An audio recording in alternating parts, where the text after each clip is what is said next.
السلام علیکم ورحمۃ اللہ وبرکاتہ۔ اعوذ باللہ من الشیطان الرجیم، بسم اللہ الرحمن الرحیم۔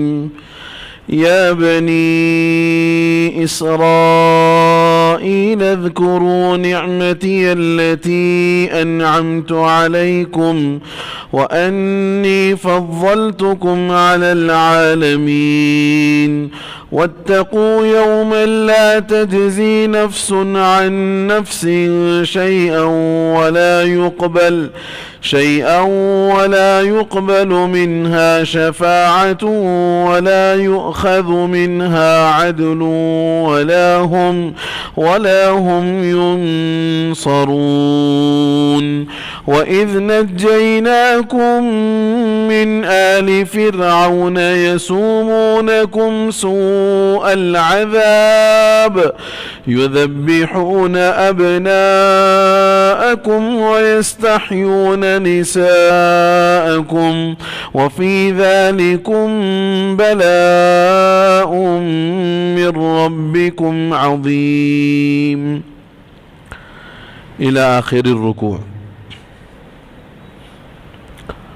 قابل احترام عزیز بزرگوں اور نوجوان بھائیوں، اللہ کے فضل و احسان سے پہلے پارے کا پہلا پاؤ مکمل ہو چکا ہے، اور جو آیات ابھی تلاوت کی گئی ہیں یہ سورۃ البقرہ کے چھٹے رکوع کی آیات ہیں۔ دعا فرما دیں کہ اللہ تعالیٰ آج کی مجلس میں اس رکوع کو مکمل کروا دے۔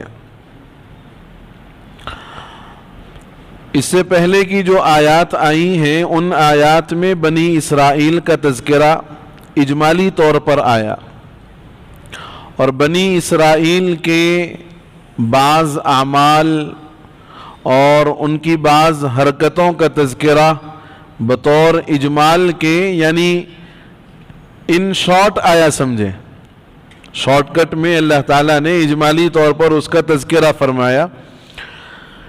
اس رکوع سے تقریباً 15ویں رکوع تک، یعنی 10 رکوعوں میں مکمل بنی اسرائیل سے متعلق ان کے تفصیلی مسائل اور ان کے احوال کو بالتفصیل بیان فرمایا گیا ہے 10 رکوعوں کے اندر۔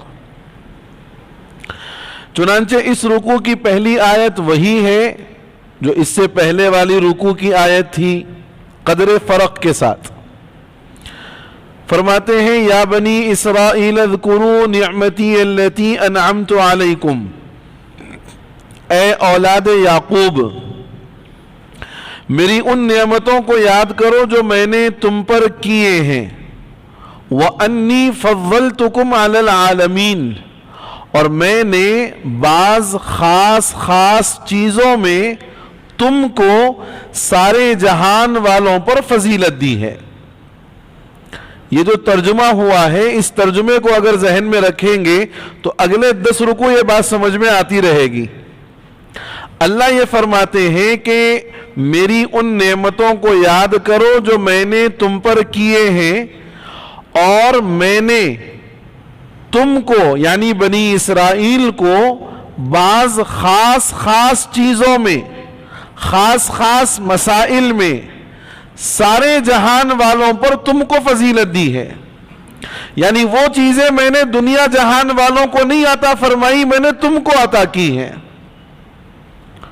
اس لیے کہ تم انبیاء کی اولاد میں سے ہو۔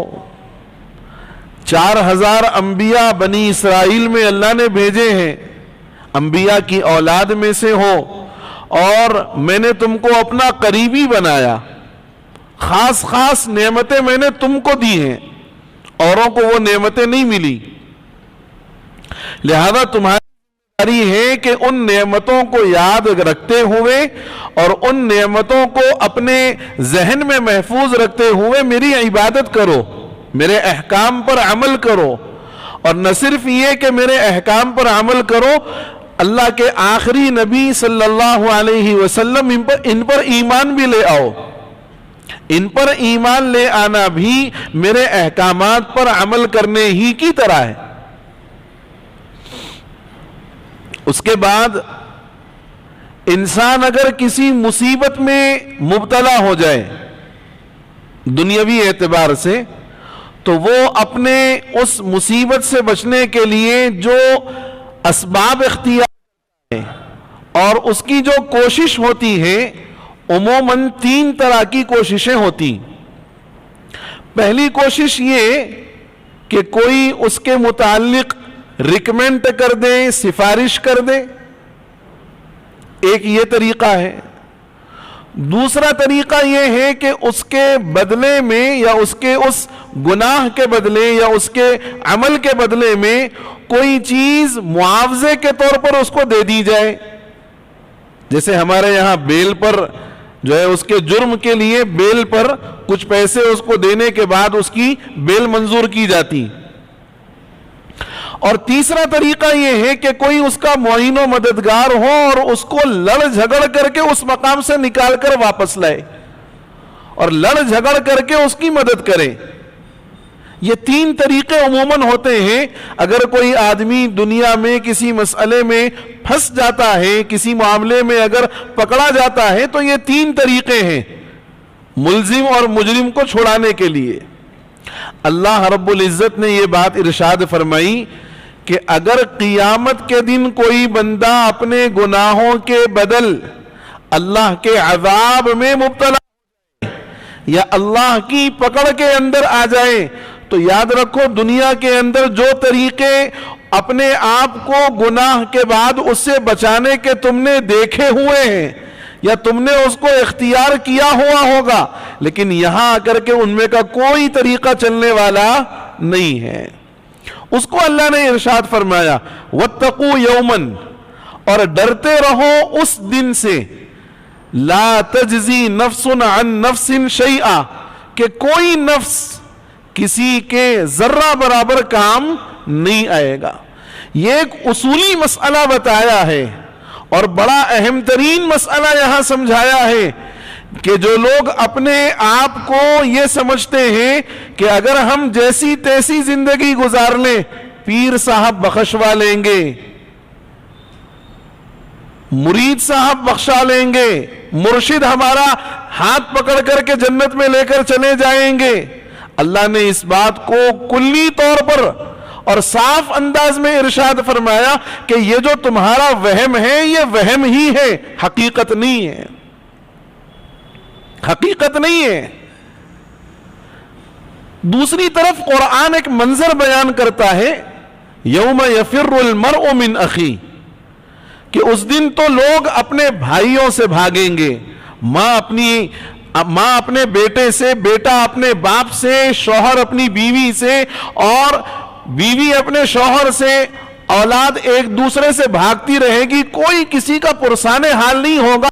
كل امرئ منهم يومئذ شأن يغني، ہر آدمی کو ایک ایسا معاملہ درپیش ہوگا کہ وہ معاملہ اس کو دوسروں سے بالکل بے خبر کر دے گا، غافل کر دے گا. کوئی کسی کا ساتھ دینے کے لیے تیار نہیں ہے، ہر آدمی اپنی ذات کی اور اپنے آپ میں فکر کر رہا ہے. یا ربی نفسی، یا ربی نفسی، اے میرے رب میری جان کا سوال ہے، میرے نفس کا سوال ہے. میں آپ سے آج اپنی پیٹ کی اولاد کے بارے میں نہیں پوچھنے والا ہوں کہ ان کے ساتھ کیا معاملہ آپ کریں گے. میں زندگی کا بیوی کے ساتھ گزار چکا ہوں، میں نہیں پوچھنے والا ہوں کہ اس کے ساتھ کیا معاملہ آپ کریں گے. احادیث میں ہے کہ لوگ بچتے پھریں گے میدان محشر میں کہ فلاں نہ دکھ جائے یا فلاں مجھے نہ دیکھ لے، اگر دیکھ لے گا تو ہو سکتا ہے ایک آدھ نیکی کا سوال کر دے، آ کر کے کہے کہ صاحب سارا معاملہ زبردست ہے، ایک نیکی کی ضرورت ہے، ایک نیکی دے دو میرا معاملہ حل ہو جائے گا. کوئی کسی کا پرسان حال نہیں ہوگا. یہ جو ذہنوں میں بلا وجہ کی بات بٹھا دی گئی ہے یا ہم نے بٹھا، بعض لوگوں نے بٹھائی اور بعض لوگوں نے بٹھا لی کہ صاحب اپن کچھ بھی کرو، وہ سلسلے سے ہے، اپن وہ خاندان سے ہمارا تعلق ہے اور فلاں پیر صاحب سے ہمارا بڑا گہرا رشتہ ہے، انہوں بخشا لیں گے۔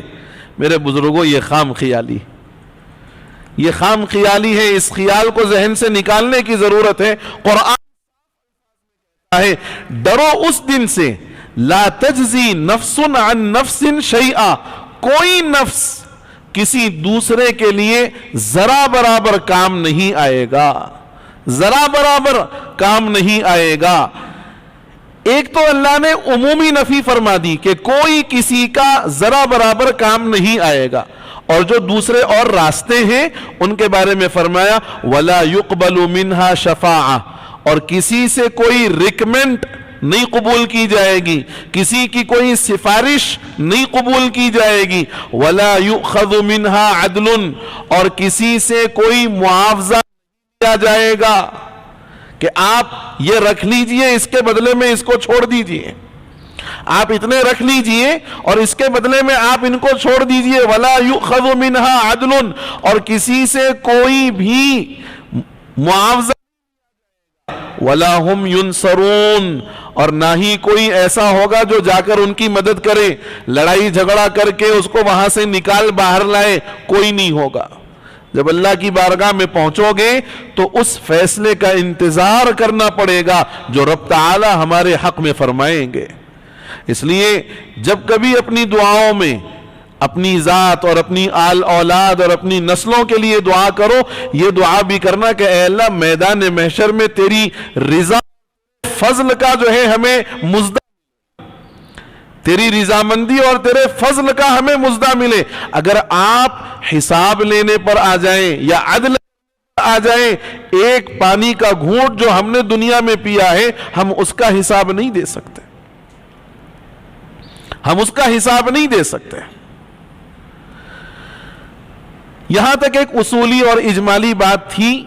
اب آگے کی آیات میں وہ خاص خاص انعامات جو بطور خاص بنی اسرائیل پر ہوئے ہیں ان کا تذکرہ ہے، لیکن یہاں ایک بات یہ ذہن میں رہنی چاہیے کہ خطاب وہ اسرائیل کو نہیں ہے جن کا تذکرہ ہو رہا ہے، بلکہ حضور کے دور میں جو یہود ہیں ان کو اس کا مخاطب بنایا گیا۔ حضور کے دور میں جو یہود تھے ان کو اس کا مخاطب بنایا گیا۔ اب سوال یہ ہوگا کہ بھئی کام کیا ان لوگوں نے اور مخاطب بنایا جا رہا ہے ان لوگوں کو، تو اس کی وجہ یہ ہے کہ آبا و اجداد کو جو فضل ملتا ہے اس کے حصے دار اولاد بھی ہوتے ہیں۔ آبا و اجداد پر جو انعامات ہوتے ہیں ان انعامات کے حقدار آنے والی نسل بھی ہوتی ہے۔ اس کی ایک اچھی مثال جو ابھی ہم نے 2 ہفتے قبل پڑھی ہے درس قرآن میں، حضرت آدم کی تخلیق کا ایک مقصد کیا تھا؟ زمین کی خلافت حضرت آدم کو دینا۔ تو حضرت آدم کے بعد جو اولاد آئی، پیدا تو کیا گیا حضرت آدم کو خلافت ارضی کے واسطے، لیکن اس کے بعد جو اولاد آئی ان اولاد کو بھی خلافت ملتی رہی، کیونکہ آبا و اجداد پر جو احسان ہوا وہ احسان کا بدلہ یا اس کا حصہ یہ آنے والی نسل کو بھی ضرور ملتا ہے، آنے والی نسل کو ضرور ملتا ہے۔ تو چونکہ ان کے آبا و اجداد پر یہ احسان کیے گئے تھے لہذا یہ بھی ان احسانات میں شامل ہیں، لہذا ان کو یہاں پر مخاطب بنایا گیا جو حضور کے دور میں آباد یہود تھے۔ فرماتے ہیں ان پر جو خاص انعام فرمایا وَإِذْ نَجَّيْنَاكُمْ مِنْ آلِ فِرْعَوْنَ يَسُومُونَكُمْ سُوءَ الْعَذَابِ، ہر آیت میں ایک اہم واقعے کی طرف اشارہ ہے۔ چنانچہ اس آیت میں وَإِذْ نَجَّيْنَاكُمْ والی آیت میں اس واقعے کی طرف اشارہ ہے جس میں فرعون نے ایک مرتبہ خواب دیکھا، اور خواب میں جو اس نے دیکھا اس کی تعبیر لوگوں سے معلوم کی، اور معبرین نے اس خواب کی تعبیر یہ بتائی کہ ایک لڑکا مصر کے اندر ایسا پیدا ہونے والا ہے جو تمہاری سلطنت کو ختم کر دے گا، تمہاری سلطنت کو زوال آ جائے گا۔ اچھا آپ ذرا غور کرنا، تفصیلی واقعہ سورہ طٰہٰ کے اندر ہے، بڑا مزہ آئے گا، مگر یہاں میں جس نقطے کی طرف اشارہ کرنا چاہ رہا ہوں، حضرت موسیٰ علیہ السلام کی ولادت ہو گئی. یہی وہ تھے جن کی آمد کی ڈر کی وجہ سے فرعون نے کئی سالوں تک مصر کے اندر نوزائیدہ بچوں کے قتل کا بازار گرم رکھا. اور یہ معمول تھا اس کا کہ ایک سال بچوں کو قتل کرتا تو دوسرے سال چھوڑ دیتا, پھر تیسرے سال کرتا. آلٹرنیٹ ایئرز کا جو ہے اس نے ایک معمول بنایا. وجہ اس کی یہ تھی کہ اگر سارے بچے اگر وہ ہو جائیں گے تو پھر ان کے کام کاج کون کریں گے, ان کی رعایا کون بنے گی, اور ان کے ماتحت کون ہوں گے. تو ہر سال میں ایک سال بچوں کو, جو نوزائیدہ بچے ہوتے ان کو جو ہے قتل کر دیتا اور اگلے سال چھوڑ دیتا, پھر اس کے بعد قتل کرتا. تو روایات میں ہے کہ حضرت موسیٰ کی پیدائش اس سال ہوئی جس سال قتل والا سال تھا, اور حضرت ہارون جو آپ کے بھائی ہیں ان کی پیدائش اس سال ہوئی جو قتل والا سال نہیں تھا, بریک والا سال تھا. اب حضرت موسیٰ علیہ السلام کی جب ولادت ہوئی تو چونکہ وہ سال بچوں کے قتل کرنے والا سال ہے, آپ کی والدہ نے آپ کو صندوق میں رکھا اور پھر آپ کو دریائے نیل کے ذریعے سے جو ہے آپ کو آگے بڑھا دیا. خدا کی کرنی آپ دیکھیں کہ جس کے سلطنت کے زوال کو اللہ نے جس بچے کے ہاتھ مقدر کیا اور اپنی سلطنت کو بچانے کے لیے پورے مصر کے نوزائیدہ بچوں کو قتل کرنے کا بڑا گہرا منصوبہ بنایا ہوا ہے, عمل بھی ہو رہا ہے, اللہ نے اسی بچے کو اسی کے گھر چڑھایا. یعنی یہاں یہ بات سمجھ میں آتی ہے کہ انسان اپنی لاکھ تدبیر کر لے, وہ اپنی تدبیر میں ناکام ہے جب تک اللہ کی تقدیر اس کے ساتھ شامل حال نہ ہو. اللہ نے طے فرما دیا تھا کہ حضرت موسیٰ کی پروان یعنی پرورش ہونا, آپ کا پروان چڑھنا فرعون کے گھر اور اس کے دربار, اور اللہ نے اسباب بنائے, حالات بنائے. چنانچہ فرعون جو تھا وہ بے اولاد تھا, اس کی کوئی اولاد نہیں تھی. تو جب وہ دریائے نیل سے ہوتا ہوا فرعون کے محل کے اندر جو سوئمنگ پول تھا, اب اس کو سمجھنے کے لیے یہی کہ ایک سوئمنگ پول تھا, وہاں وہ صندوق جا کر کے پہنچا. ساری خادمائیں اس صندوق کے پاس گئیں, اس کو اٹھایا, اور جب اس کو کھولا تو اس کے اندر ایک حسین و خوبصورت چہرے والا نوزائیدہ بچہ تھا. اب یہ بچے کو لے کر کے پہنچے حضرت آسیہ کے پاس جو فرعون کی بیوی تھی رضی اللہ عنہا. تو حضرت آسیہ نے جب اس بچے کو دیکھا تو اب ان کا جو دل تھا وہ اندر سے بھر آیا کہ اب تک یہ ماں بھی نہیں بنی تھی, اولاد بھی نہیں ہوئی تھی. تو جو اندر سے کیفیت پیدا ہوئی تو انہوں نے طے کر لیا کہ اب اس بچے کو ہم ہی پالیں گے اور اس بچے کی پرورش ہم کریں گے. روایات میں ہے, حضرت مفتی شفیع صاحب رحمۃ اللہ علیہ نے معارف القرآن کے اندر اس واقعے کے حوالے سے اس بات کو لکھا کہ معلوم ہو گیا تھا کہ دربار کے اندر ایک صندوق میں نوزائیدہ بچہ آیا ہوا ہے. تو جلاد حضرت آسیہ کے پاس آ گئے, کہا کہ وہ بچے کو آپ ہم کو دے دو تاکہ ہم فرعون کے حکم کے مطابق اس سال پیدا ہونے والے ان بچوں کو قتل کر دیں, ہم اس کو بھی قتل کر دیں گے. تو حضرت آسیہ نے فرمایا کہ تم جاؤ, تمہارے باس سے میں بات کر لوں گی, تمہارے باس سے میں بات کر لوں گی. اب یہ واپس چلے گئے جلاد. فرعون آیا تو فرعون سے حضرت آسیہ نے بچے کو دکھاتے ہوئے کہا کہ دیکھو کتنا خوبصورت بچہ ہے, کتنا معصوم ہے, اور آپ اس کا چہرہ دیکھو کتنی مطلب جو ہے نا اس کے چہرے پر نورانیت ہے, وغیرہ وغیرہ ساری باتیں کہیں. کہا کہ میرا دل یہ چاہتا ہے کہ میں اس کو اپنا بیٹا بنا لوں, ہو سکتا ہے کہ یہ ہماری آنکھوں کی ٹھنڈک کا ذریعہ بنے. کون کہہ رہی ہیں؟ حضرت آسیہ. یہ جملہ حضرت آسیہ کہہ رہی. تو اب فرعون نے اس وقت میں ایک جملہ کہا کہ ہو سکتا ہے کہ یہ تیری آنکھوں کی ٹھنڈک بنے, یہ میری آنکھوں کی تو ٹھنڈک نہیں بنے گا. حضرت ندوی صاحب لکھتے ہیں، علماء فرماتے ہیں کہ اگر فرعون اس وقت میں یہ کہہ دیتا کہ ہاں یہ تیری آنکھوں کے ساتھ ساتھ میری آنکھوں کے بھی ٹھنڈا، اگر یہ کہہ دیتا اللہ اس کو ایمان کی دولت سے مالا مال فرما دیتا.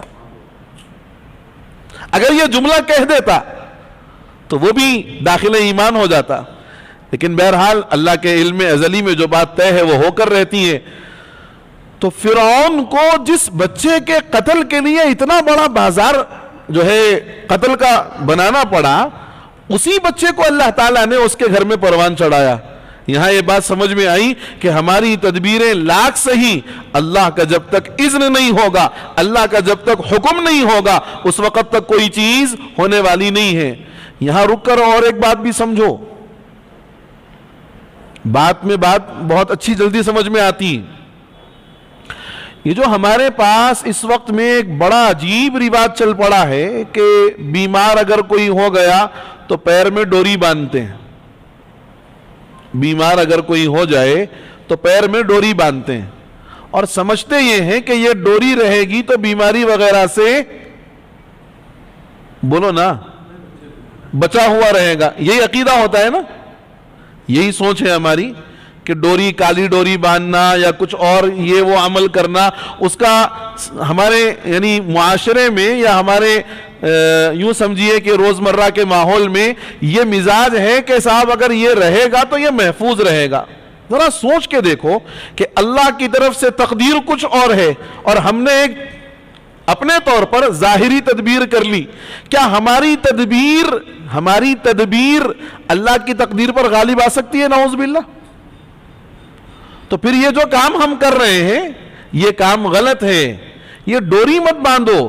صبح اٹھ کر کے بسم اللہ الذی لا یضر مع اسمہ شیء فی الارض ولا فی السماء وہو السمیع العلیم، اس دعا کو 3 مرتبہ پڑھو. گھر سے نکلنا ہو قل اعوذ سورہ اخلاص، قل اعوذ برب الفلق، قل اعوذ برب الناس، 3 مرتبہ پڑھو. ہاتھوں پر پھونکو اور پورے جسم پر دم کر لو. ایسا ہوگے اللہ کے حفظ و امان میں رہتے ہوئے دن گزرے گا. ہمارا یقین جو ہے یعنی بڑا عجیب ہمارا مزاج کہ ہم نے قرآن کی آیات، قرآن کی صورتوں پر وہ یقین نہیں کیا جو یقین ان ڈوریوں پر، ان ناڑوں پر اور ان چیزوں پر ہم نے بنا لیا ہے. میرے بزرگوں سوچ کے دیکھو، اگر واقعی میری بات غلط ہو آپ بتا دیں کہ صاحب نہیں آپ کی بات غلط ہے، میں بھی ڈوری باندھنا شروع کر دوں گا. اور اگر میں جو بات کہہ رہا ہوں یہ صحیح لگ رہی ہے تو پھر یہ جو ڈوریوں کے باندھنے کا سسٹم ہے نا اس کو ختم کرو. اس سے کچھ نہیں ہوتا. ہوتا وہی ہے مدعی لاکھ چاہے تو کیا ہوتا ہے، مدعی لاکھ برا چاہے تو کیا ہوتا ہے، وہی ہوتا ہے جو منظور خدا ہوتا ہے. اللہ کی ذات پر یقین رکھو. بہرحال بات بہت دور نکل گئی. حضرت موسیٰ علیہ السلام کو جب فرعون کے دربار میں پیش کیا گیا اور ساری چیزیں ہوئی، پھر فرعون نے یعنی حضرت آسیہ کی اس بات پر اطمینان نہیں ہوا. اس کو فرعون نے مزید ایک امتحان لینا چاہا. کہا کہ بھئی دیکھیں گے، کیونکہ ہوا یہ کہ ایک مرتبہ فرعون نے جب حضرت موسیٰ علیہ السلام کو گود میں اٹھایا اور کچھ لاڑ پیار جیسے کچھ کر رہا تھا تو حضرت موسیٰ نے فرعون کی داڑھی پکڑ کر کے یوں کھینچا اس کو تو وہ نیچے کی طرف آ گیا. تو نجومیوں نے کہا صاحب دیکھ رہے ہیں آپ، یہ آپ کا چہرہ جو ہے نیچے کر رہے ہیں تو اس کا مطلب سلطنت پوری نیچے ہونے والی ہے، یہی ہے وہ. تو حضرت آسیہ نے پھر بچایا وہاں پر، کہا ارے بھائی یہ تو معصوم بچہ ہے، اس کو کیا پتا کہ یہ داڑھی ہے اور یہ ایسا ہوگا یہ ویسا ہوگا. تو فرعون نے کہا نہیں یہ ہے ویسا ہی، میں ٹیسٹ لوں گا. میں ٹیسٹ لوں گا. حضرت موسیٰ علیہ السلام کو چھوڑ دیا دربار میں اور آگے جا کر کے 2 چیزیں رکھی. ایک طرف انگار کے ڈلے رکھے اور ایک طرف سونا چاندی اشرفیاں یہ ساری چیزیں رکھی. حضرت آسیہ نے جو کہا کہ یہ بے خیالی میں بچے نے کر دیا ہوگا، اس کو کیا پتا ہے.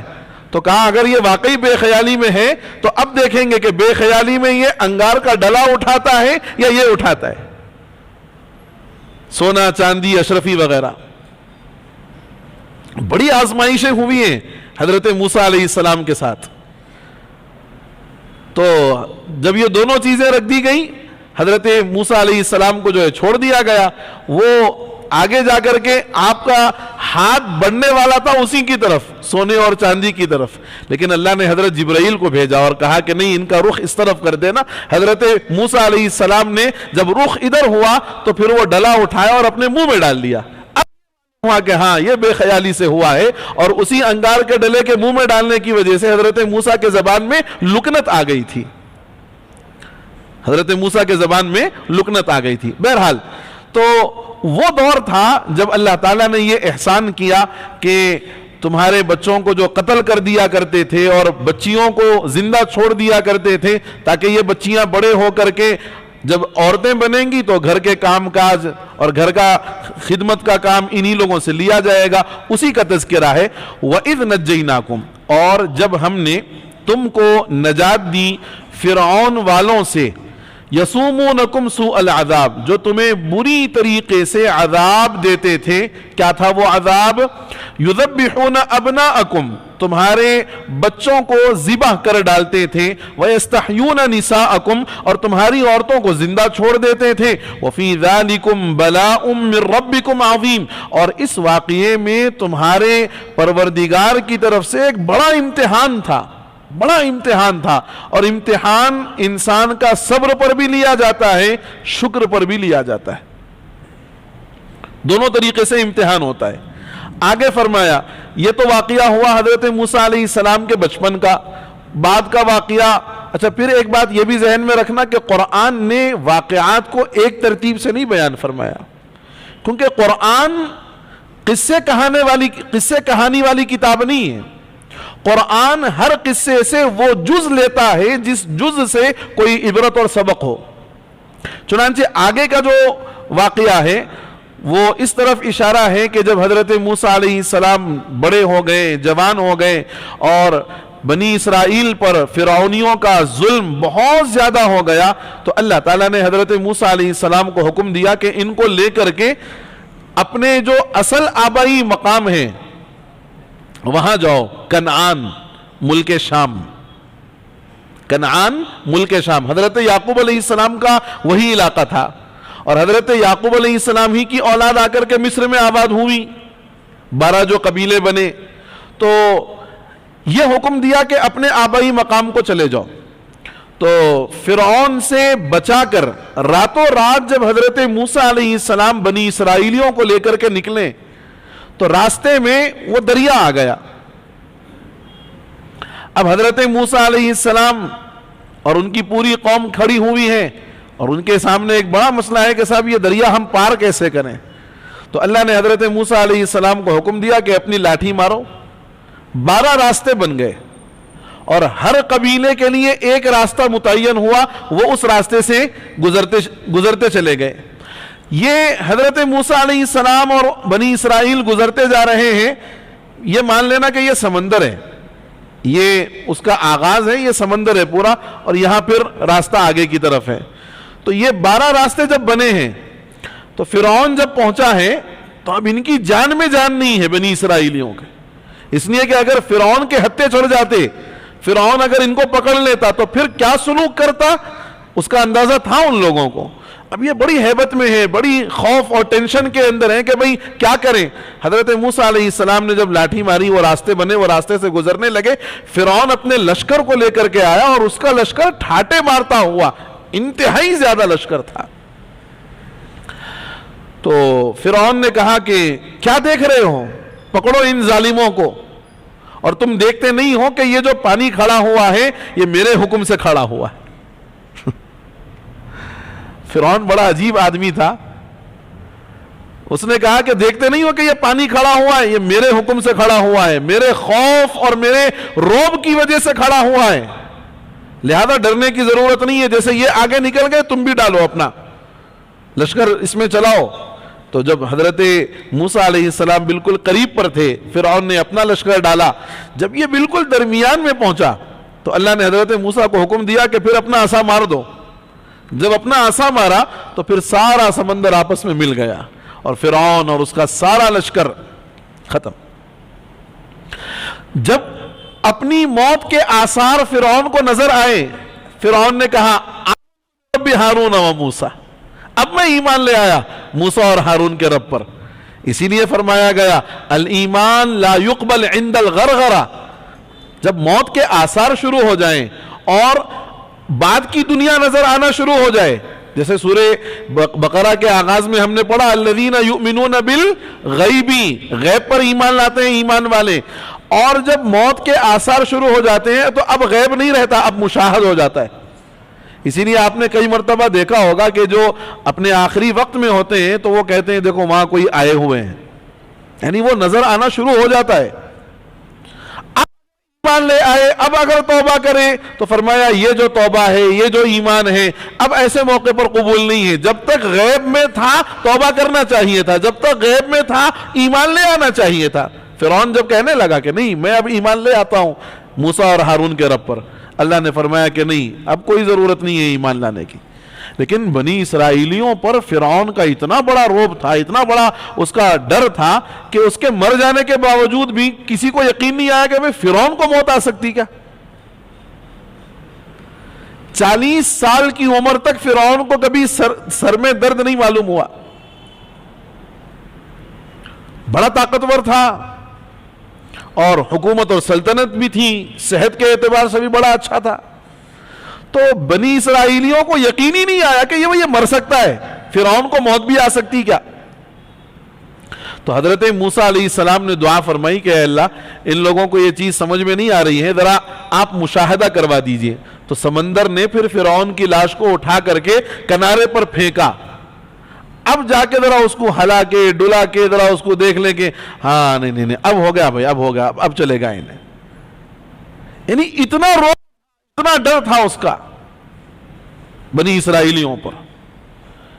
اور میرے بزرگوں یہ یاد رکھنا چاہیے کہ جب اہل ایمان کے دل میں اللہ کا خوف نہ ہو اور اہل ایمان اللہ کی ذات کے علاوہ مخلوقات سے ڈرنا شروع کر دے تو اللہ ہر تھوڑے دن میں ایک نئی مخلوق کے ذریعے سے ڈرانا شروع کر دیتا ہے کہ تم مجھ سے نہیں ڈرو، لو ڈرو اس سے. Corona first way, corona second way, اب کورونا تھرڈ وے. آپ کرنا میری بات پر اور تھوڑی توجہ دینا کہ حکومت نے اعلان کر دیا کہ ماسک نہیں لگاؤ گے 1000 کا چالان لگے گا. جن جن کے پاس نہیں تھا خرید کر کے ماسک لگایا. اور اللہ یہ فرماتے ہیں اگر نماز نہیں پڑھو گے میں تم سے ناراض ہو جاؤں گا. اذان کی آواز آتی ہے لیکن کوئی مسجد میں آنے والا تیار نہیں. کیوں؟ اس لیے کہ اس کے پکڑنے کا یقین ہے، اللہ کا یقین نہیں ہے. حکومت کے پکڑنے کا یقین ہے، اللہ پکڑنے کا یقین نہیں ہے. نتیجہ یہ ہے کہ ہم نے اللہ کے خوف کو دل سے نکالا، اللہ سے ڈرنا چھوڑا، اللہ نے مخلوقات سے ڈرانا شروع کر دیا. اور اگر اللہ سے ڈرو گے تو پھر کوئی مخلوق تمہارا کچھ نہیں بگاڑ سکتی. فرماتے ہیں وَإِذْ فَرَقْنَا بِكُمُ الْبَحْرَ فَأَنْجَيْنَاكُمْ، اور جب ہم نے تمہارے لیے سمندر شور کو پھاڑ دیا، 2 ٹکڑے کر دیا، یعنی راستہ بنا دیا.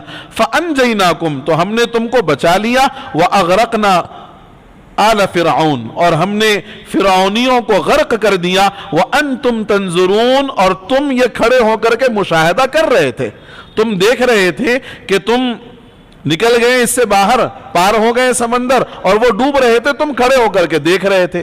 اب اس کے بعد جب یہ فرعون سے نجات مل گئی، فرعون کے مظالم سے نجات مل گئی، اب بنی اسرائیل نے خود کہا کہ صاحب اب تو پورا امن و امان ہے، اب سب ختم ہو گیا، لہذا اب اللہ کی طرف سے اگر کوئی شریعت آ جائے تو ہم شریعت پر عمل کرنا چاہتے ہیں، اللہ کے احکامات کو اپنی زندگی میں لے آنا چاہتے ہیں.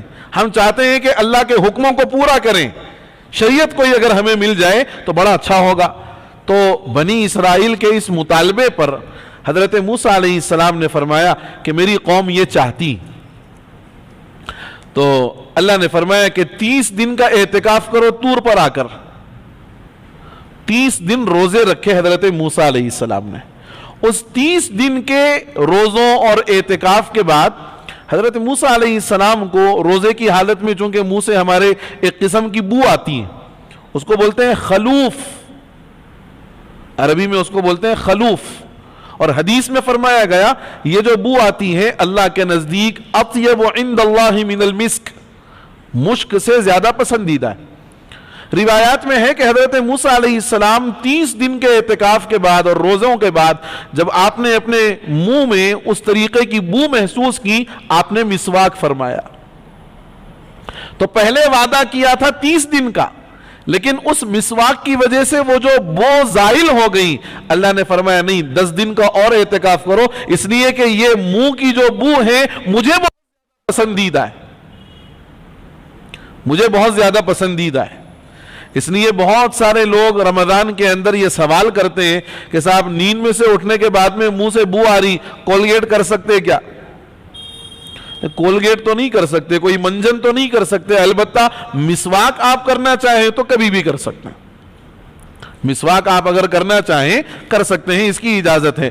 اسی کا یہاں پر تذکرہ ہے وَإِذْ وَعَدْنَا مُوسَىٰ، اور جب ہم نے وعدہ لیا موسیٰ علیہ السلام سے 40 راتوں کا.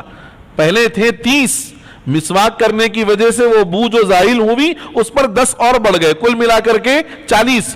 اور جب ہم نے وعدہ لیا موسیٰ علیہ السلام سے 40 راتوں کا، ادھر حضرت موسیٰ گئے طور پر احکام لانے کے لیے، شریعت لانے کے لیے، اللہ کی کتاب لانے کے لیے. ادھر ایک بدقماش قسم کا آدمی تھا جس کا نام تھا سامری، سامری. اس نے کام یہ کیا کہ ساری قوم کا سونا چاندی سب ایک جگہ جمع کیا. کہا کہ جب اب کوئی ہے ہی نہیں تو اب اس کو رکھ کر کے کیا کرو گے، لاؤ اس کو لیا اور ساروں کو جو ہے گلایا. گلا کر کے اس سے جو ہے ایک بچھڑے کی سی شکل بنائی، گائے کا جو بچھڑا ہوتا ہے اس جیسی ایک شکل بنائی. اور حضرت جبرائیل علیہ السلام جو اس وقت میں آئے تھے دریا پار کرانے کے وقت میں، تو آپ جس گھوڑے پر سوار تھے حضرت جبرائیل، اس گھوڑے کے قدموں کے نیچے جو زمین تھی اس زمین پر نگاہ پڑی اس سامری کی.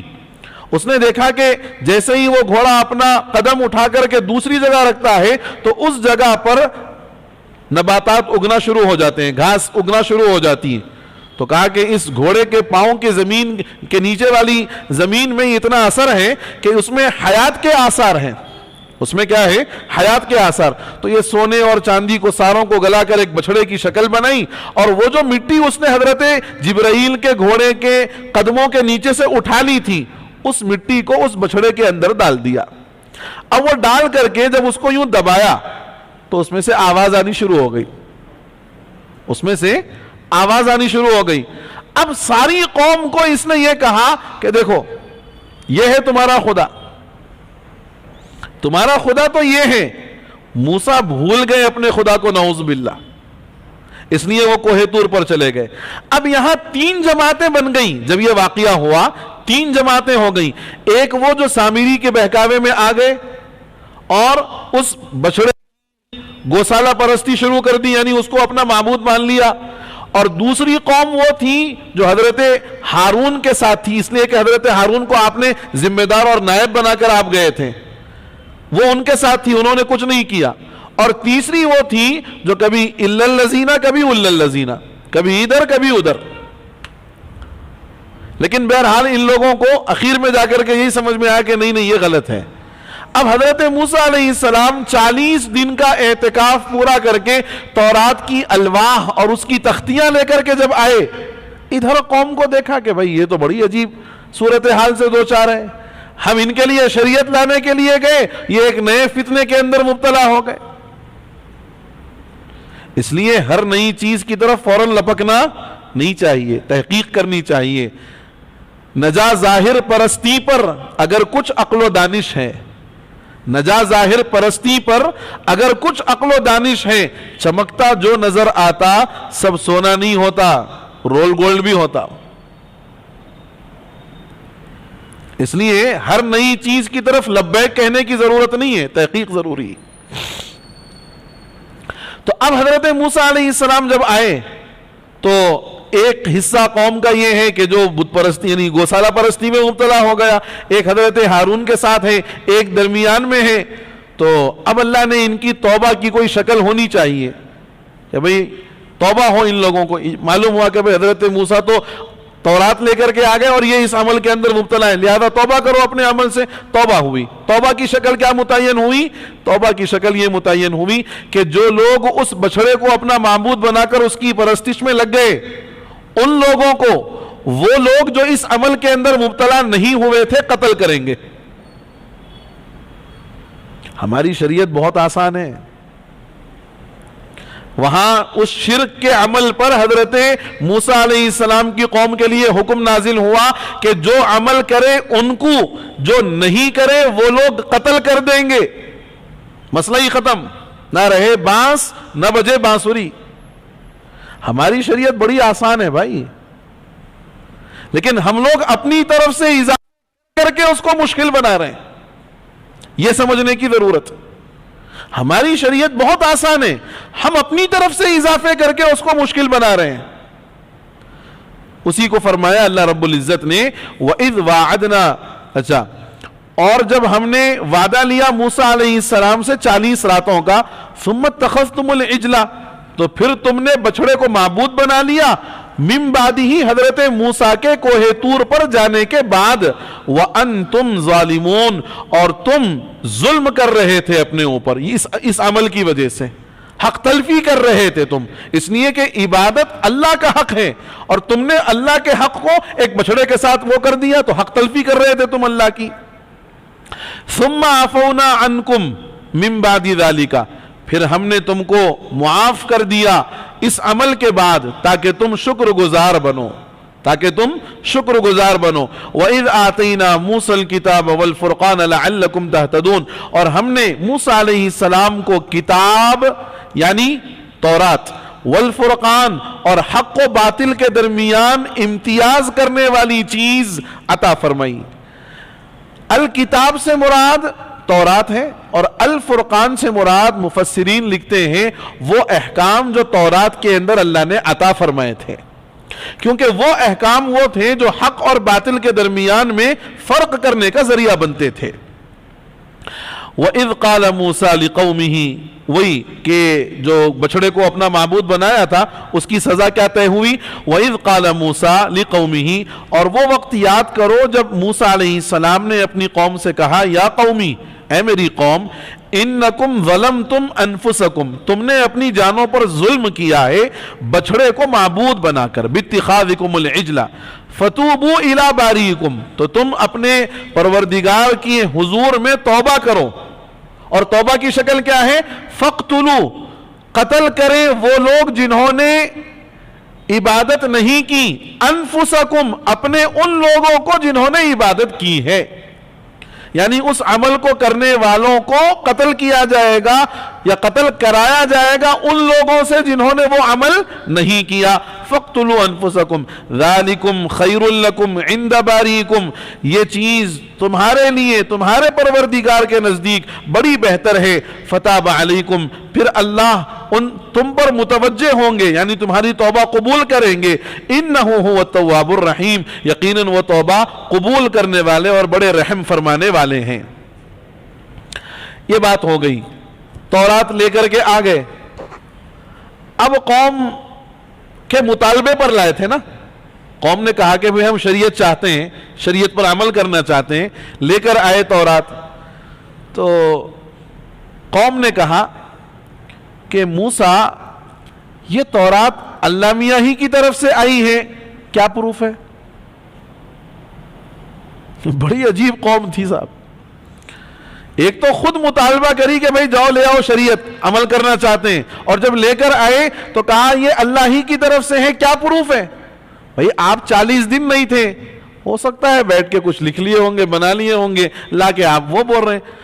ہم جب تک اپنے کانوں سے نہیں سنیں گے کہ یہ اللہ ہی کی طرف سے بھیجی ہوئی کتاب ہے, اس وقت تک ہم عمل نہیں کرتے. قوم نے یہ کہا تو حضرت موسیٰ نے کہا نو پرابلم, کوئی مسئلہ نہیں, اللہ سے سننا چاہ رہے نا, چلو لے کے چلتا ہوں, سنا تو لکھ جا کے. 70 کو منتخب کیا گیا قوم میں سے, قوم میں سے 70 لوگوں کو منتخب کیا گیا کہ یہ 70 لوگ حضرت موسیٰ علیہ السلام کے ساتھ کوہ طور پر جائیں گے اور وہاں اللہ کی آواز سنیں گے, اور اللہ یہ جب بولیں گے کہ ہاں یہ میں نے ہی بھیجا ہے, یہ میرے ہی احکام ہیں, عمل کریں گے. اچھا اب دیکھو آپ, جب تک یہاں تھا معاملہ تو کہنے لگے نہیں ہم سننا اپنے کانوں سے تو ہم مانتے, جب وہاں پہنچ گئے اور اللہ نے فرما بھی دیا کہ ہاں یہ میں نے بھیجا ہے, یہ میری کتاب ہے, یہ میرے احکام ہے, تو وہاں جا کر کہنے لگے ایسا کیسا ہوتا, اللہ میاں بول رہے ہیں یہ کیا گارنٹی ہے, کوئی بھی دوسرا بول رہا ہوگا, اللہ میاں ہی بول رہے ہیں یہ کیا گارنٹی ہے کوئی دوسرا بھی بول رہا ہوگا. جب تک اللہ کو ہم اپنی آنکھوں سے نہیں دیکھیں گے اس وقت تک نہیں مانیں گے. اب وہاں جا کر کے یہ تیسری بات کہی, پہلے کہا کہ نہیں لائے آپ, کیا ضروری ہے کہ اللہ ہی کی طرف سے آئی ہو, جب تک اللہ کی طرف سے ہم سن لیں گے نہیں اس وقت تک قبول نہیں کریں گے. جب سن لیا تو مطالبہ پورا ہو گیا نا, اب ایک نئی چیز, نہیں کون بولے گی نا بھائی, ہمارے کو کیا معلوم. اس واسطے کہتے ہیں کہ زیادہ قیل قال میں, زیادہ کھود کرید میں نہیں جانا چاہیے. آگے پھر ایک مسئلہ اور آئے گا کہ بھئی گائے ذبح کرو اتنا حکم تھا, کوسی بھی گائے ذبح کر دیتے کام ہو جاتا تھا. اس کا کلر کیسا ہونا, انہیں کیسی رہنا, انہیں ہل چلائی بھی رہنا, نہیں اس پہ سواری کرے ہوئے رہنا, کئی جتنے قیودات انہوں پڑھائے اتنے زیادہ مشکلات میں انہوں پڑے. تو جب یہ جملہ انہوں نے کہا تو یہ بہت بڑی گستاخی انہوں نے کر دی کہ جب تک ہم اللہ کو نہیں دیکھیں گے اس وقت تک نہیں مانیں گے. اللہ کو دیکھنے کی اس دنیا کے اندر رہتے ہوئے کسی آنکھ میں طاقت نہیں. ظاہری طور پر حضرت موسیٰ بھی تو گئے تھے اور کہا میں چاہتا ہوں کہ آپ کا مشاہدہ کروں, آپ کو دیکھوں. اللہ نے فرمایا لن ترانی, نہیں دیکھ سکتے موسیٰ. کہا چلو نہیں دیکھنا ہی چاہتے ہو نا, ایک کام کرو پہلے ہماری ایک تجلی دیکھو, یہ تجلی اگر دیکھ پائے تو پھر دیکھیں گے آگے. 70 پردوں کے پیچھے سے اللہ نے ایک تجلی کی, حضرت موسیٰ علیہ السلام بے ہوش ہو گئے. دیکھنا تو وہاں ہے, ہمارے اصلی گھر کو جا کر کے, ہمارا اصلی گھر وہاں ہے نا, اصلی گھر جا کر کے دیکھیں گے انشاءاللہ. بولو انشاءاللہ. تو یہ جو جملہ کہا یہ جملہ گستاخی والا جملہ تھا. اللہ نے ان 70 پر ایک بجلی کی کڑک گرائی, ایک بجلی گری ان پر, سارے کے سارے یعنی ہارٹ فیل ہونے کی وجہ سے مر گئے. بجلی ان پر گرائی گئی, اس کی آواز اور اس کی کڑک کی وجہ سے سب کا ہارٹ فیل ہو گیا, سب انتقال کر گئے, سب مر گئے. اب حضرت موسیٰ کو یہ فکر ہوئی, یعنی ایک ٹینشن ہوا کہ بھئی قوم میں سے 70 کو اس لیے لایا تھا کہ بھئی سن کے بولیں گے ہاں صحیح بات ہے, یہ لوگ گواہ کے طور پر آئے تھے, یہی لوگ مر گئے, تو پہلے ہی سے قوم مجھ سے بدظن ہے, پہلے ہی سے قوم کو مجھ پر یہ وہ کہنے کا موقع ہے. اب یہ 70 کے 70 اگر مر گئے تو میں جا کر کے کیا بولوں گا, قوم کیا بولے گی, نہیں تم اس لکھ جا کے کچھ نہ کچھ کر دیے ہوں گے. اس لیے اللہ سے حضرت موسیٰ نے دعا فرمائی, اے اللہ ان لوگوں کو زندہ فرما دیجیے. اللہ نے پھر زندہ فرمایا, اس کا تذکرہ ہے وَإِذْ قُلْتُمْ يَا مُوسَىٰ, اور اس وقت کو یاد کرو جب تم نے یعنی بنی اسرائیل نے کہا اے موسیٰ لن نؤمن لک, ہم آپ کی بات پر ایمان نہیں لائیں گے, ہم بلیو نہیں کریں گے آپ کی بات پر, حتی نر اللہ جہرتن, یہاں تک کہ اللہ کو علانیہ نہ دیکھ لیں. فاخذتکم الصاعقہ, تو ان کو ایک بجلی کی کڑک نے آ پکڑا, وانتم تنظرون, اور تم دیکھ رہے تھے. ثم بعثناکم من بعد موتکم, پھر تمہارے مرنے کے بعد ہم نے تم کو زندہ کیا, یعنی مر گیا پورا 70 افراد کا قافلہ پورا مر گیا, اللہ نے ان کو پھر زندہ کیا. ثم بعثناکم من بعد موتکم لعلکم تشکرون, تاکہ تم شکر گزار بنو, تاکہ تمہارے اندر شکر کا جذبہ پیدا ہو. اچھا ایک اور بات جو آگے آ رہی ہے وہ بھی ایک واقعے کی طرف منسوب ہے. وادی تیہ آپ نے نام سنا ہوگا, یہ مصر اور شام کے درمیان میں ایک چٹیل میدان ہے, کوئی زیادہ بڑا میدان بھی نہیں ہے, 10 میل اس میدان کی پوری مسافت ہے, 10 میل. روایات میں ہے کہ حضرت موسیٰ علیہ السلام کو اللہ نے یہ حکم دیا کہ ان کا جو اپنا پرانا علاقہ ہے ملک شام کنعان, وہاں قوم عمالقہ آباد ہو گئی, وہاں قوم عمالقہ آباد ہو گئی, ہاڑ دھاڑ ایک دم زبردست, جیسے ہمارے پاس باؤنسرز ہوتے نا ویسے باؤنسر, خیر یہاں کے تو کچھ بھی نہیں ہے, وہ اس دور کے بڑے ہاڑ دھاڑ والے, جسم اور جسہ بڑا ان کا مضبوط, لیکن اندر سے بالکل کھوکھلے، بالکل کھوکھلے. لیکن حضرت موسیٰ علیہ السلام کی قوم سے کہا گیا کہ جاؤ ان سے مقابلہ کرو اور لڑ جھگڑ کے اپنا جو علاقہ ہے، جو تمہارا آبا و اجداد کا آباد کردہ ہے، اس کو حاصل کر لو. تو ان کے ہاڑ دھاڑ جب دیکھے بنی اسرائیل نے، انت وربک فقاتلا انا ہاہنا قاعدون، تمہارے اللہ میاں جا کے لڑ لو، اپن یہاں بیٹھ کے دیکھنے والے ہیں. قوم نے جواب یہ دیا، انت وربک فقاتلا، آپ اور آپ کا رب جائے اور لڑے، انا ہاہنا قاعدون، ہم تو یہاں بیٹھے رہیں گے، کیونکہ ہم میں ان سے مقابلے کی طاقت نہیں ہے. اللہ نے فرمایا کہ نہیں، اس میں ڈرنے والی کوئی بات نہیں ہے، وہ صرف ہاڑ دھاڑ ظاہر ہے، حقیقت میں وہ بالکل کمزور ہیں. لیکن قوم ماننے کو تیار نہیں ہوئی. تو اب جب یہ اپنے اصلی وطن کو جانا چاہ رہے تھے اور اس وقت یہ انہوں نے کنڈیشن رکھی کہ آپ اور اللہ میاں جا کر کے لڑ لو، ہم نہیں آنے والے ہیں، اللہ نے 40 سال تک ایک میدان میں ان کو گھماتے رہے. 40 سال ایک میدان میں گھومتے رہے. صبح ارادہ کر کے نکلتے کہ نہیں ملک شام چلے جائیں گے، چلو، اور پورا دن چلتے. جب شام ہوتی تو کہتے کہ رات ہو گئی، تھوڑا آرام کر لیں گے، صبح کو چلیں گے. صبح اٹھتے تو جہاں سے نکلے تھے پھر وہیں اپنے آپ کو پاتے. 40 سال یہ حال ہوا. حالانکہ 10 میل کا وہ میدان تھا، اس میں کوئی درخت نہیں تھا، اس میں کوئی پہاڑ نہیں تھا، لیکن 40 سال اللہ نے ان کو رکھا. تو اب اس میدان میں جب رہے تو موسیٰ سے کہا، موسیٰ دھوپ کی طرف سے تمازت ہو رہی، ذرا گرمی ہو رہی، کچھ انتظام کرو. تو حضرت موسیٰ نے دعا فرمائی تو ایک باریک ابر ان کے اوپر کر دیا گیا جس سے دھوپ کی تمازت سے وہ محفوظ رہتے تھے. اب کھانے پینے کا معاملہ ہے، اس کا کیا کریں گے؟ اللہ نے من و سلوہ اتارا. من و سلوہ کیا ہے؟ روایات میں ہے کہ ترنجبین من تھا اور سلوہ بٹیر، تیتر بٹیر جس کو ہم بولتے نا. اور یہ ترنجبین کیا تھا؟ ترنجبین تھا ایک شیریں اور میٹھا گوند جو درختوں پر پیدا ہو جاتا تھا، بڑی بھاری مقدار میں، بہت زیادہ مقدار میں. اس کو کھاتے تھے اور یہ بٹیر جو تھے وہ ان سے اتنے مانوس ہو گئے تھے کہ وہ آ کے ان کے بازو بیٹھ جاتے تھے. وہ اس کو پکڑتے، اس کو ذبح کرتے، اس کو بھون لیتے اور اس کو کھا لیتے. ادھر یہ ترنجبین یعنی وہ گوند استعمال کرتے میٹھا، اور ادھر سے کباب کھاتے رہتے. کوئی مسئلہ ہی نہیں، پکانے کی ٹینشن نہیں، کچھ نہیں، کیا نہیں، کمانے کی بھی ٹینشن نہیں. اللہ نے فرمایا جو مل رہا ہے جتنی ضرورت ہے کھاؤ، جتنی ضرورت ہے کھاؤ، لیکن ذخیرہ اندوزی کر کے مت رکھو.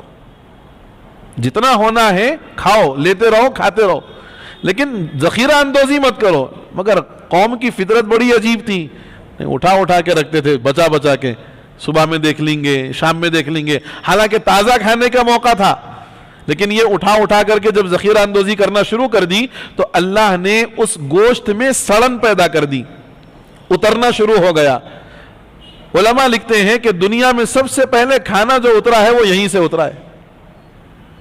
حضرت عزیر کا واقعہ بھی آپ نے پڑھا ہوگا، پارے 3 کے اندر آئے گا. 100 سال ان پر اور ان کے گدھے پر اللہ نے موت طاری فرمائی، لیکن جب وہ اٹھے ہیں 100 سال کے بعد بھی، فانظر الی طعامک وشرابک لم یتسنہ، اپنے کھانے کو دیکھو، اپنے پینے کو دیکھو، سڑا گلا نہیں ہے. سڑن اور گلنے کی جو بیماری پیدا ہوئی وہ یہاں سے بنی اسرائیل کے اس عمل کی وجہ سے. اسی کو فرمایا وَظَلَّلْنَا عَلَيْكُمُ الْغَمَامِ، اور ہم نے تم پر ابر کا سایہ کیا. وَأَنزَلْنَا عَلَيْكُمُ الْمَنَّ وَالسَّلْوَىٰ، اور تم پر من و سلوہ کو اتارا. كُلُوا مِن طَيِّبَاتِ مَا رَزَقْنَاكُمْ، ہم نے جو تم کو پاکیزہ رزق دیا ہے اس میں سے کھاؤ. وَمَا ظَلَمُونَا، اور ذخیرہ اندوزی کر کے اپنے اوپر ظلم مت کرو. وما ظلمونا، ہم نے جو من و سلوہ بند کیا ہے یہ ہماری وجہ سے نہیں ہوا، یعنی اللہ فرماتے ہم نے ظلم نہیں کیا. وما ظلمونا، ہم نے ظلم نہیں کیا. ولکن کانوا انفسهم یظلمون، لیکن یہ لوگ ذخیرہ اندوزی کرتے کرتے اپنے اوپر ظلم کر رہے تھے. اب اس کے بعد ایک اور بات کی طرف اشارہ ہے کہ من و سلوہ کھاتے کھاتے بڑے بیزار ہو گئے. بس 2 آیات رہ گئی ہیں. من و سلوہ کھاتے کھاتے بڑے بیزار ہو گئے تو کہنے لگے موسیٰ روز ایک ہی کھا رہے ہیں، ایک ہی آئٹم چل رہا، لہذا ذرا نیا نیا ہونا بھائی. ایک ہی چیز سے ہمارا جو ہے نا طبیعت اگتا جاری. لہذا ایسی زمین اور ایسے مقام کا انتظام کرو جہاں پیاز بھی نکلے, جہاں مونگ یعنی مسور کی دال بھی نکلے, جہاں ککڑی بھی نکلے, جہاں چاول بھی نکلے, جہاں لہسن بھی نکلے, ساری چیزیں ہوں. ہمیں ویرائٹی والے ہیں بھائی, ویرائٹی والے کھانے چاہیے ہمارے کو. ایک ہی کھلا کے آپ خاموش بٹھا دے رہے ہیں. تو اللہ نے فرمایا ٹھیک ہے, تمہاری اس درخواست کو بھی قبول کریں گے. اور اللہ نے اتنا انعام کیا ان پر, اتنا ان کو ڈھیل, اتنے چانس دیے کہ پوچھو مت آپ. اتنا سب کچھ کرنے کے بعد پھر زندہ کر دیا, اتنا سب کچھ کرنے کے بعد پھر معاف کر دیا. میدان تیہ میں 40 سال, اچھا 40 سال جو گزرے ہیں وہاں قوم نے یہ بھی شکایت کی کپڑے میلے ہو جا رہے ہیں, ہم لوگوں کے ہیٹاں بڑھ جا رہے ہیں, کپڑے چھوٹے ہو جا رہے ہیں. تو اللہ نے کپڑے میلے نہ ہو ایسا انتظام فرمایا. بچہ جیسے بڑھتا اس کے ہائٹ کے حساب سے ان کا کرتا, ان کا پیجامہ ویسے بڑھنا شروع ہو جاتا. نیا لانے کا کوئی مسئلہ نہیں ہے, لہذا اسی کو چلاؤ. میلے بھی نہیں ہوں گے, پہنتے رہو. آپ نے دیکھا ہوگا جو لوگ حج اور عمرے میں گئے ہوں گے, حج اور عمرے کے موقع پر جو کپڑے ہم پہنتے ہیں وہ میلے نہیں ہوتے, بالکل نہیں میلے ہوتے. اور یہاں آپ سفید پہن کے صبح میں نکلو, شام میں آیا تک معلوم ہو جاتا کتنے دن سے پہن رہے ہیں آپ. بہرحال تو قوم کے لیے وہ بھی انتظام ہوا. جب یہ مطالبہ کیا اللہ نے یہ مطالبہ بھی پورا کیا. ٹھیک ہے, جیسا تم کھانا چاہ رہے ہیں ویسا ہی کھلائیں گے آپ کو. فلاں علاقے میں چلے جاؤ اور جاتے وقت کے آداب بتائے کہ بھئی جھک کے جانا, اللہ کے ساتھ عاجزی اور انکساری کو ملحوظ رکھتے ہوئے جانا, اور جب اس کے دروازے سے جاؤ تو کہنا حتتن, توبہ توبہ ہماری بخشش فرما دے, حتتن ہماری بخشش فرما دے, ہم توبہ کرتے ہیں. عاجزی کے ساتھ جانا, جھکتے ہوئے جانا, یہ سارے شرائط اللہ نے بتائے. لیکن جب یہ قوم کو جانے کا موقع آیا تو اکڑ کے جانے لگے. اور حتتن کہو یہ کہا تھا حبتن فی شعیرن, حبتن فی شعیرن یعنی جو کے اندر اس جو کا دانہ ہے. حنتتن گیہوں چاہیے, گیہوں چاہیے, یہ کہتے ہوئے جانے لگے. تو جو اللہ نے حکم دیا تھا کہ یہ جملہ کہنا ہے, اس جملے کو انہوں نے اپنی طرف سے بدل دیا. اللہ نے فرمایا کہ اتنی بڑی حکم عدولی کرتے ہو, لہذا تم پر عذاب مسلط کر دیا, عذاب نازل کیا. لکھا ہے طاعون اللہ نے ان پر چھوڑ دیا, اور اس طاعون کے نتیجے میں 70,000 بنی اسرائیلی دنیا سے رخصت ہو گئے. اسی کا تذکرہ ہے. وَإِذْ قُلْنَا ادْخُلُوا هَذِهِ الْقَرْيَةَ, اور جب ہم نے کہا کہ اس شہر میں داخل ہو جاؤ, فَكُلُوا مِنْهَا, اور اس شہر میں سے کھاؤ, حَيْثُ شِئْتُمْ جہاں سے تم چاہو, رَغَدًا با فراغت, جتنا ہونا ہے کھاؤ. وَادْخُلُوا الْبَابَ, اور دروازے سے داخل ہونا سُجَّدًا عاجزی کے ساتھ, جھکتے ہوئے جانا. لیکن یہ لوگ گئے اکڑ کر کے. وَقُولُوا حِتَّةٌ, اور کہنا توبہ توبہ, یہ جملہ کہتے ہوئے جانا. یہ لوگ کہنے لگے حبتن فی شعیرن, حنتتن حنتتن, یہ کہتے ہوئے گئے, الفاظ کو بدل دیا. اللہ نے فرمایا اگر ہم نے جو کہا وہ کہتے نغفر لکم خطایاکم, ہم تمہاری غلطیوں کو معاف کر دیتے.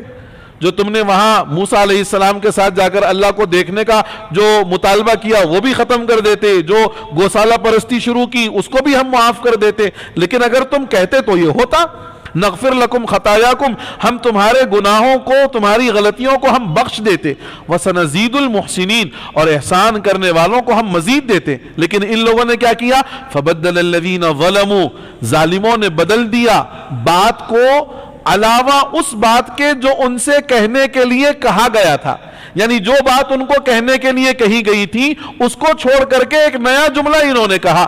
فبدل الذین ظلموا, ظالموں نے بدل دیا بات کو غیر الذی, علاوہ اس بات کے, قیل لہم جو ان سے کہنے کے لیے کہا گیا تھا. فانزلنا علی الذین ظلموا, تو ہم نے ظالموں پر اتارا رجزم من السماء, آسمان سے ایک بیماری کو, اور وہ تھی طاعون کی بیماری جس میں 70,000 بنی اسرائیلی مر گئے تھے. بما کانوا یفسقون, اس وجہ سے کہ انہوں نے گناہ کا کام کیا, اللہ کے حکم کی خلاف ورزی کی. یہاں اخیر میں ایک چھوٹی سی بات یہ سمجھنا چاہیے کہ جو دعائیں ہم لوگ عام طور پر نماز وغیرہ میں پڑھتے ہیں اس کے اندر وہی الفاظ کو ہمیں اختیار کرنا چاہیے جو الفاظ حضور سے, صحابہ سے منقول ہو کر آئے ہیں.